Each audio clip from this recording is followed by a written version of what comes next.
Вітаю, шановне гаспадарства. У эфіры кароткі выпуск навінаў. У студыі для вас працуе Анастасія Русецкая. Запрашаю. Вайсковая сіла зрабілася галоўным аргументам выбудоўвання міждзяржаўных адносінаў. Гэткую заяву зрабіў Александр Лукашенко на адкрыцці паседжання Савету бяспекі, прысвечанага праектам канцэпцыі нацыянальнай бяспекі і вайсковай дактрыны. Са словаў Лукашэнкі, у праектах адлюстраваныя змены, што адбываюцца ў вайскова-палітычнай абстаноўцы і новыя ваенныя пагрозы. Гарантаванне нацыянальнай бяспекі Лукашенко назваў задачаю кожнага грамадзяніна Беларусі. Абодва дакументы, канцэпцыю і вайсковую дактрыну паводле новай канстытуцыі зацвердзяць на ўсебеларускім народным сходзе. Беларускіх школьнікаў будуць вучыць ваеннаму перакладу. Адпаведны факультатыў па англійскай мове зацвердзіла Міністэрства адукацыі. Ён разлічаны на вучняў 10 і 11 класаў. Іх навучаць перакладаць допыты, ваенныя схемы, дадуць веды пра структуру збройных сілаў ЗША і Вялікай Брытаніі. А Беларускі дзяржаўны тэхналагічны універсітэт будзе рыхтаваць спецыялістаў для беспілотнікаў. Адпаведную спецыяльнасць плануюць адкрыць сёлета. У гэтым мае дапамагчы Казанскі тэхнічны універсітэт імя Тупалева і Маскоўскі авіяцыйны інстытут. Да адкрыцця спецыяльнасці рыхтаваліся 3 гады. Махлярства з дапамогай штучнага інтэлекту. Пра чарговы спосаб ашуканства распавяла газета Міністэрства ўнутраных справаў на стражы.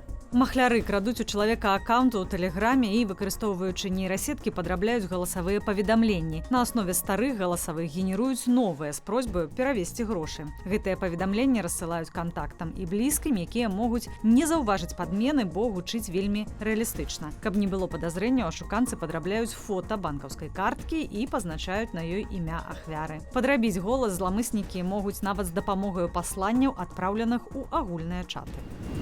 Мінулай ноччу Варонеж атакавалі дроны. Мясцовыя тэлеграм-каналы пісалі, што выбухі былі чуваць у розных раёнах гораду. Мэр Варонежа Вадзім Ксценін увёў у горадзе рэжым надзвычайнай сітуацыі. Расійскае міністэрства абароны заявіла, што збіла 5 беспілотнікаў і перахапіла яшчэ 3. Все выбило. Под машину, наверное, успел. Квартира горит. Все, рамы повылетали. У адным з дамоў пасля нападу пачаўся пажар. Губернатар Воронежскай вобласці Александр Гусеў паведаміў пра выбітыя ў некалькіх дамах шыбы, пашкоджаныя гаўбцы і пацярпелую 11гадовую дзяўчынку. Яе параніла абломкам збітага беспілотніка. Медычную дапамогу ёй аказалі на месцы, шпіталізацыя не спатрэбілася. Украінскі бок атакі не каментаваў. Іран абстраляў поўнач Іраку і Сірыі. Корпус вартаўнікоў ісламскай рэвалюцыі заявіў, што удары наносіліся балістычнымі ракетамі. Нападу, як сцвярджаюць іранскія сілы, падлёг у тым ліку ізраільскі шпіёнскі цэнтр каля гораду Эрбіль, сталіцы курдскай аўтаноміі на поўначы Іраку, а таксама цэлі ў Сірыі, звязаныя з так званай ісламскай дзяржавай.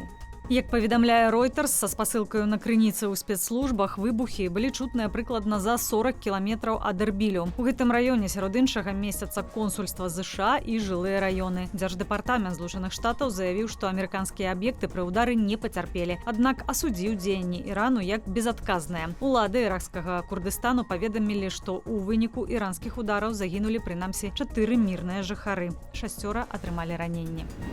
Былы прэзідэнт ЗША Дональд Трамп перамог на першым этапе ўнутрыпартыйных выбараў рэспубліканцаў у штаце Аева. Ён апярэдзіў губернатара Флорыды Рона Дэсэнтыса і былую амбасадарку ЗША ОАН Нікі Гейлі.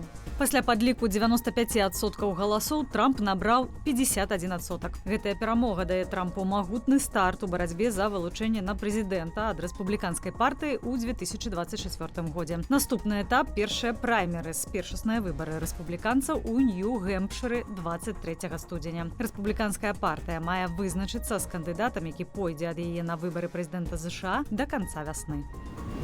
Мабільная праграма для знаёмстваў Tinder спыніць сваю працу ў Беларусі пасля Дня закаханых 15 лютага. Пра гэта паведамляецца на сайце сэрвісу. Пасля гэтай даты беларускія карыстальнікі не будуць мець доступу да паслуг Тіндеру і не змогуць увайсці ў свой аккаунт.